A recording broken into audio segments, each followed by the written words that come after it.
go into the details of the formation of the cabinet, ছাত্ররা এসেছে বা কারা এসেছে, বাট আমি এটা ইউনুস সাহেবকে বলেছি আমার সাথে যখন দেখা হয়েছে, ইনাদের মানুষের সাথে কানেক্টিভিটি নাই, একদমই নাই। They may be very capable, তা ওনাদের নিজস্ব জায়গাতে they may be very capable, they got requisite expertise, তারা হয়তো নিশ্চয়ই ভালো কেউ হবে, বাট মানুষ ওনাদেরকে চিনে না। বাংলাদেশে মানুষ চিনতে চায়, ফেল করলে গালি দিতে চায়, ভালো করলে প্রশংসা করতে চায়, এখানে কেউ চিনে না।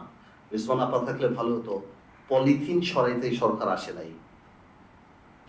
টেবিলের উপরে জগ থাকবে না প্লাস্টিকের মগ থাকবে, এটা কোনো বিবেচ্য বিষয় না, এটার জন্য এটা কোনো পরিবর্তন না।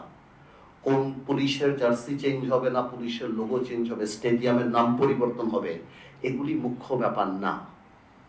মুখ্য ব্যাপার যেটা, সেই সংস্কারের এখন পর্যন্ত আমরা রোড ম্যাপ পাইনি, আমরা জানি না, আরম্ভ করছেন, তার উপরে ডিপেন্ড করবে কবে যাবে। তবে আমি মনে করি এমন মানুষ সরকারে থাকা উচিত যাদের সাথে মানুষের কানেক্টিভিটি আছে। Either that could be politician, সমাজে গ্রহণযোগ্য, অর সামাজিক জায়গা থেকেও যদি আসে, যাদের সমাজে অবস্থান আছে, মানুষ যাদেরকে চিনে। বিকজ সিইও টাইপ ভালো, অফকোর্স সিইও টাইপ যারা থাকেন, আমি কাউকে ছোট করছি না, তবে ব্যুরোক্রেটিক বা সিইও যারা থাকেন, ওনাদের সাথে সাধারণ মানুষ, ওনাদের যে সিদ্ধান্ত নেওয়ার প্রক্রিয়া, সেটাতে একটা হার্শনেস থাকে। সেই হার্শনেসকে মিটিগেট, কমিয়ে আনার জন্যই পলিটিশিয়ানের দরকার হয়। পলিটিশিয়ান সে হার্শনেসটাকে মিটে। আজকে গার্মেন্টসের গন্ডগোল, একটা শ্রমিক নেতা নাই যে তাদের সাথে যে কথা বলে, ফেল করুন, নো প্রবলেম, ফেল করুন। আমরা যখন জেলখানায় ছিলাম তখন জেলের রায়টের মতো হচ্ছিল, শেখ হাসিনা ক্ষমতা থেকে যাওয়ার পরে।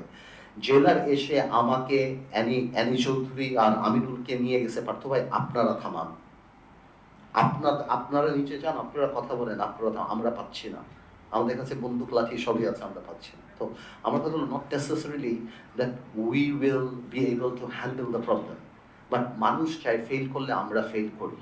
তো আমার মনে হয় এখনো আমরা চাই এই সরকারটা ভালো করুক। আমি ওরকম বলবো না যে এই সরকার যত সময় লাগে তত সময় থাকুক, না, সেটা কোনো কথা হতে পারে না।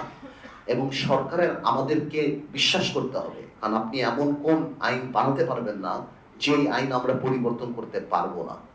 সো আমাদেরকে কিন্তু আপনাকে বিশ্বাস, পলিটিশিয়ান, আমি আমার কথা বলছি না, আমাদেরকে কিন্তু আপনারা বিশ্বাস করতেই হবে। আমরা যারা রাজনীতি করি বা দেশে যদি ডেমোক্রেসি ফেরত আসে, আমরা যদি পার্লামেন্টে যাই, বিএনপি যদি কালকে ক্ষমতা যায়, আপনার সবাইকে গুড বুকে নিয়ে কিন্তু কাজ করতে হবে, যদি আপনি সাস্টেইনেবল জিনিস চান। আর আপনারা যদি মনে করেন যে 100 পর আরেকশো, আসলেই যদি এই বিলিভ করেন, তা আপনারা দল গঠন করেন, আপনারা আসেন, আপনারা রাজনীতি করেন, আপনারা দেখেন রাজনীতি কেমন, তাহলে বোঝা যাবে। আপনারাও যেমন এক ভোট আছে, বাংলাদেশের মানুষেরও এক ভোট আছে। আপনারা দল করেন, আপনারা ভালোভাবে করেন, সংগঠন করেন, তারপর আপনারা বুঝবেন যে রাজনীতি কি। আর একটা একটা একটা অ্যাক্টিভিজম, মানে হঠাৎ করে একটা ঘটনা ঘটানো বা এটা সেটা কি। বাট এই ধরনের কথাবার্তা যখন আসে, আমাদের পলিটিশিয়ানদের জন্য এই জিনিসটা একটু কষ্টকর হয়ে যায়, আমাদের কষ্ট লাগে, আমাদেরও অনেক স্যাক্রিফাইস আছে। হ্যাঁ, আপনারা মেচুর কাজ করেছেন, আপনারা ভালো করছেন, আপনারা সংবিধান পরিবর্তন করবেন, আপনারা সবই করবেন, বাট আমরা সবাই, যে আমার এক বোন বলল যে বাংলাদেশের সবাই চায় এটার সাথে জড়িত থাকতে, এটার সাথে আলাপ করতে, অ্যাকাউন্টেবিলিটি থাকতে। তো আমি মনে করি আমাদের সবারই উচিত যেই দুঃস্বপ্ন থেকে আমরা বের হয়ে আসছি, যেই রেজিম, যেটা আমরা তো কোনোভাবেও চাই না যে এটা রেপিটেশন হোক, আর আমরা কোনোভাবেও চাই না যে এই সরকার ফেল করুক।